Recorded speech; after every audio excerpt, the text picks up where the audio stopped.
Good evening, everyone. I would like to discuss two new policies that are coming out, one of which is the social media policy, and the other is the FMLA policy.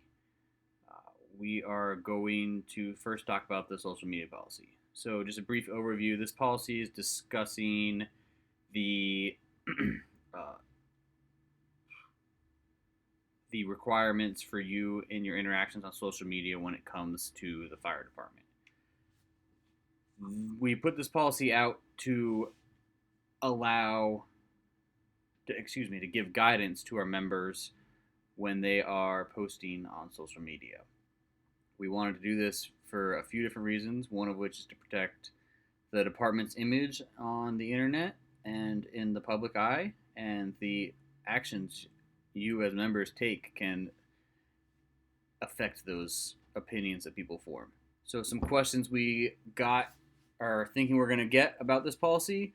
What if you wanted to post a picture about the guys hanging out at the kitchen table on someone's birthday at the station? Images like that are going to be considered acceptable, but with the caveat that at any point in time they're deemed unacceptable, which kind of is going to depend on what you post with those image. If you say like things like, "Oh, we're having a great time at the fire station drinking some beers," that's going to be kind of something that's not acceptable, as opposed to "Happy birthday to Joe. We had a great cake and celebration at the fire station." That would be a more acceptable thing. The other thing that's not going to be acceptable, which kind of dovetails in the next policy we're going to talk about, are HIPAA violations. So if we are dealing with certain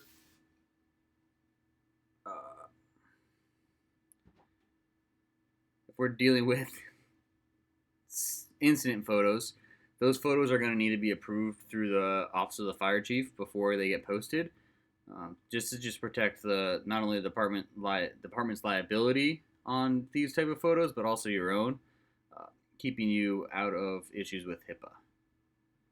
All right, the next policy we're going to talk about is the FMLA policy.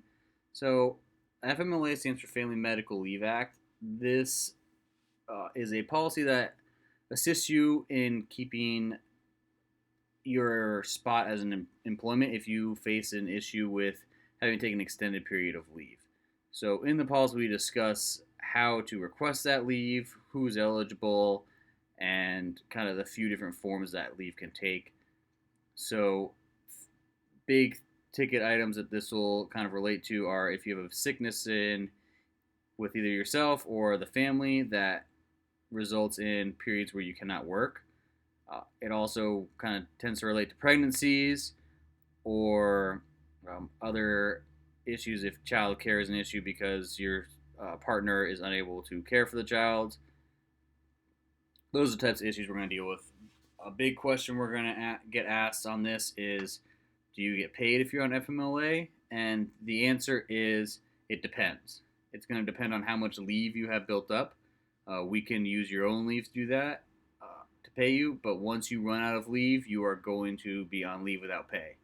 The benefit of going on FMLA leave is that your position within the fire department remains safe as long as you are on FMLA and meet the criteria that are determined to be needed for that. If anyone has any questions on these two policies, we're happy to answer those questions. Just get in contact with your leadership, and we'll go through the chain of command and discuss those issues.